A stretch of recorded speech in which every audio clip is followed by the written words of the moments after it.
आम आदमी पार्टी को छोड़ भारतीय जनता पार्टी में विलय करने के बाद एक प्रतिशोध और बदले की आग में जल रही पंजाब सरकार और आम आदमी पार्टी ने जिस प्रकार से वेंडेटा पॉलिटिक्स और बदले की भावना से प्रेरित होकर पंजाब की स्टेट मशीनरी का इस्तेमाल करके तमाम वे सांसद जिन्होंने संविधान के प्रावधानों का इस्तेमाल करते हुए आम आदमी पार्टी से अपनी असहमति दर्ज कराते हुए उसे त्यागा, इस सारी वारदातों को, कथन को हमने आज ऑनरेबल प्रेसिडेंट ऑफ इंडिया के समक्ष रखा और सीधे तौर पर यह बात कही, और मैं आम आदमी पार्टी को भी यह बात कहना चाहता हूं कि जब तक थे आज्ञाकारी तभी तक थे संस्कारी, साथ छोड़ते ही बता दिया हमें भ्रष्टाचारी। जो लूट खसूट को कहते हैं कट्टर ईमानदारी, आप ही बताइए आखिर उनसे कैसे कोई निभाए यारी। आम आदमी पार्टी जो पानी पी पी कर सुबह से शाम तक पूरी दुनिया पर बदले की राजनीति का आरोप लगाती आती है, वे आम आदमी पार्टी आज अपनी नाव को डूबता देख वे सांसद जिन्होंने अपना रिश्ता नाता तोड़ लिया आम आदमी पार्टी से, उनके खिलाफ एक बहुत ही डेंजरस वेंडेटा पॉलिटिक्स कर रही है। हमने 24 अप्रैल 2026 को आम आदमी पार्टी को त्यागा, भारतीय जनता पार्टी में विलय करी और उसके बाद से लगातार हमारे तमाम सांसदों का उत्पीड़न शुरू कर दिया गया। सबसे पहले world cup winner Harbhajan Singh साहब को उनके घर के बाहर देशद्रोही लिखा। आम आदमी पार्टी के लोगों ने पंजाब पुलिस की मदद से उनके घर पे पथराव किए और उनकी माता जी और सिस्टर्स के बारे में न जाने क्या क्या बातें उनके जलंधर में स्थित निवास पे जाकर नारेबाजियां करी। उसके बाद हमारे साथी राजेंद्र गुप्ता जी जो पद्मश्री हैं और एक बहुत बड़ी फैक्ट्री पंजाब के मालवा इलाके में चलाते हैं, जिन फैक्ट्री की वजह से करीब 30,000 लोगों के घर का चूल्हा चलता है, उस फैक्ट्री को बंद करने के लिए पानी का कनेक्शन काट दिया पंजाब सरकार ने। पॉल्यूशन बोर्ड जो पंजाब सरकार का विभाग है उसने जाकर रेड करी और वहां पर फैक्ट्री किस प्रकार से बंद करी जाए वो कार्रवाई शुरू कर दी। और हद तो तब हो गई जब हमारे साथी सांसद संदीप पाठक जी जो आईआईटी के प्रोफेसर थे, जिनकी तारीफें करते आम आदमी पार्टी थकती नहीं थी, उनके खिलाफ 2 मिलिशियस और फैब्रिकेटेड एफआईआर दर्ज कर दी और यह मीडिया के माध्यम से फैला दिया गया कि अब इन्हें गिरफ्तार किया जाएगा। मैं सीधे तौर पर आम आदमी पार्टी को कहना चाहता हूं कि आप ये विजिलेंस, ये पॉल्यूशन बोर्ड, ये पंजाब पुलिस का सहारा लेकर जो बदले की भावना से कार्रवाई कर रहे हैं, ये एक डेंजरस खेल है जिसकी शुरुआत तो आपने कर दी है, लेकिन इसका अंत बहुत खराब होने जा रहा है। इन चीजों से बचिए, इन चीजों को बंद करिए। और सबसे बड़ी बात यह है कि जब तक हम आपके साथ थे, हम तमाम लोग बहुत अच्छे थे, बड़े संस्कारी थे, आज्ञाकारी थे, और जैसे ही आपका साथ हमने छोड़ा, हम सब लोग गलत हो गए, हम सब लोग भ्रष्टाचारी हो गए।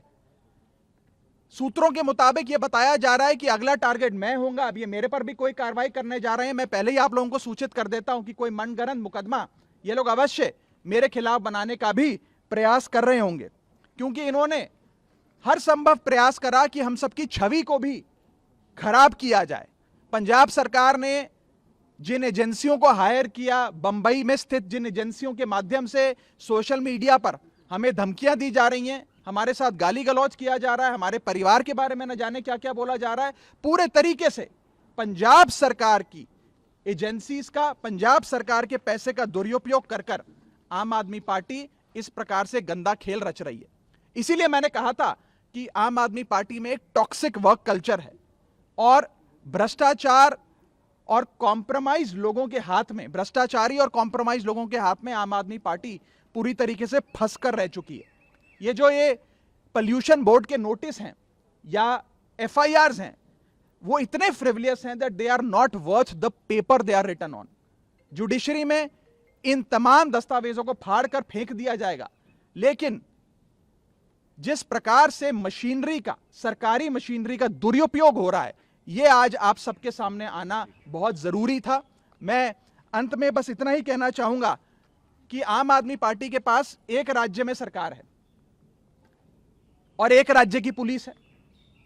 भारतीय जनता पार्टी के पास 21 राज्यों में सरकार है, 21 राज्यों की पुलिस है।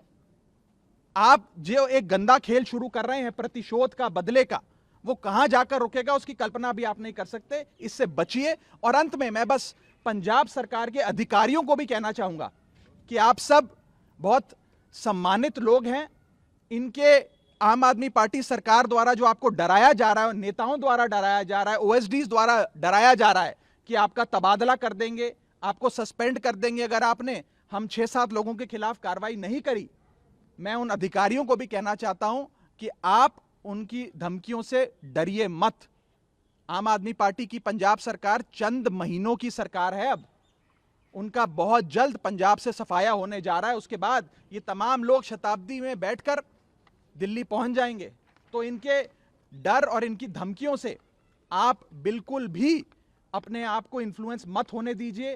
कानून के तहत और देश हित में फैसले लीजिए। बस मैं इतना ही कहना चाहूंगा। और अंत में जो लोग खुद राजघाट जाते हैं महात्मा गांधी जी की समाधि पर सत्याग्रह का सहारा लेने, आज वही लोग पंजाब की मशीनरी का इस्तेमाल कर कर चुन चुनकर हम सबके खिलाफ कभी विजिलेंस, कभी दिल्ली पुलिस, कभी पोल्यूशन बोर्ड से कार्रवाई कर रहे हैं। ये जनता के सामने आना जरूरी है और खास तौर पे पंजाब की जनता के सामने तमाम चीजें आनी बहुत जरूरी थी। मैं अनुरोध करूंगा संदीप जी से, वे आगे की बात रखेंगे।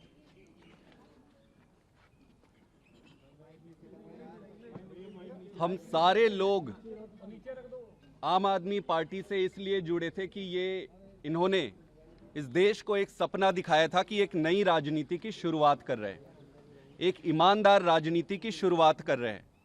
यही सुनकर, यही देखकर, यही सोचकर इस पार्टी में आए।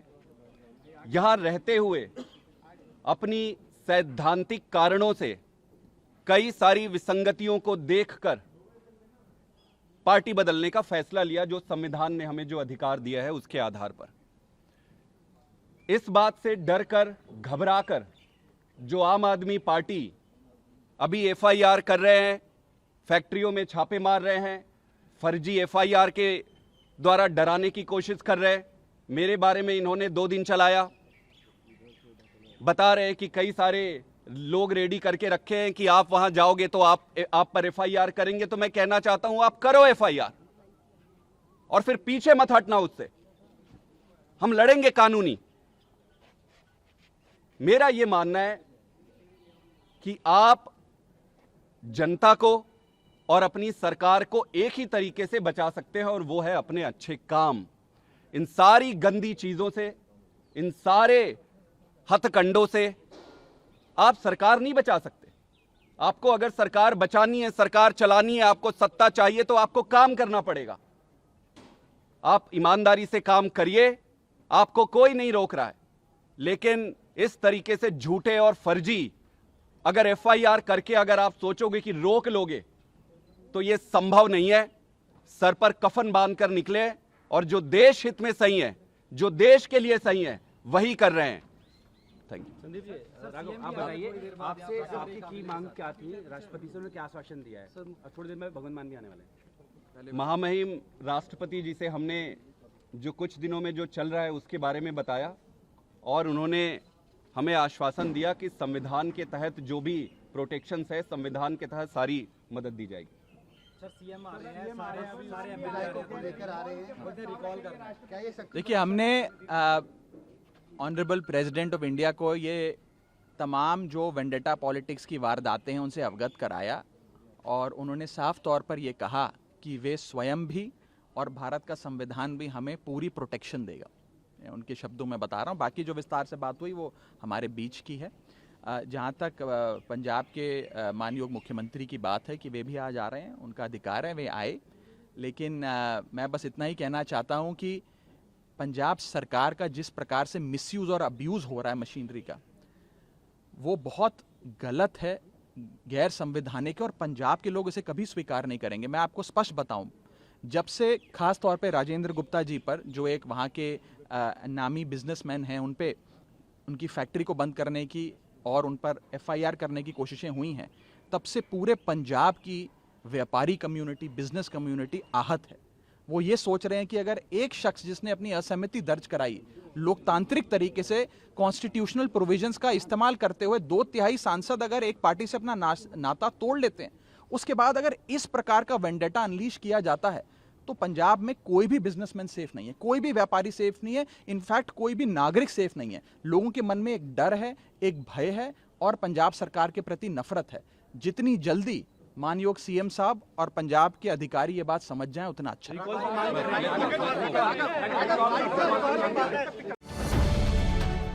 अब से DD फ्री डिश की चैनल नंबर 57 पर देखिए न्यूज नेशन।